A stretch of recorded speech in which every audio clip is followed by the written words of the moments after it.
Baiklah, bismillahirrahmanirrahim. Assalamualaikum warahmatullahi wabarakatuh. Hari ini Cikgu Ajib ingin menerangkan berkaitan dengan panduan ataupun langkah-langkah untuk kita membuat rumusan secara bertutur. Jadi, langkah yang pertama ialah kita perlu meneliti bahan. Bahan yang diperoleh daripada kit belajar bertutur seperti telefon pintar ke, kereta elektrik, dron pertanian dan sebagainya. Kita perlu meneliti untuk kita membuat rumusan secara sopan dan bertata susila. Teliti baik-baik. Yang kedua, langkah yang kedua, mengenal pasti idea-idea penting.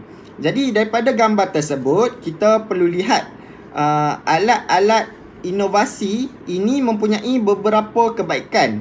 Jadi sertakan kebaikan ataupun faedah lah. Kita sertakan dalam bentuk peta minda yang kita belajar. Yang ketiga, kita perlu menyusun isi secara teratur. Susun isi tersebut daripada mudah difahami sehingga umum.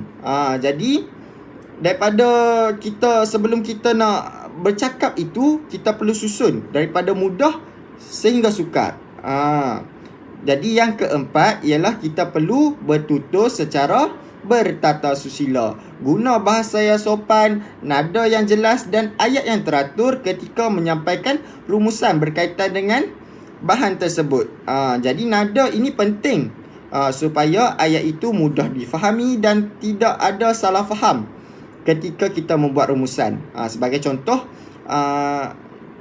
kita katakan yang pertama, yang kedua, yang ketiga, perlu ada penegasan ketika membuat rumusan ketika bertutur tersebut.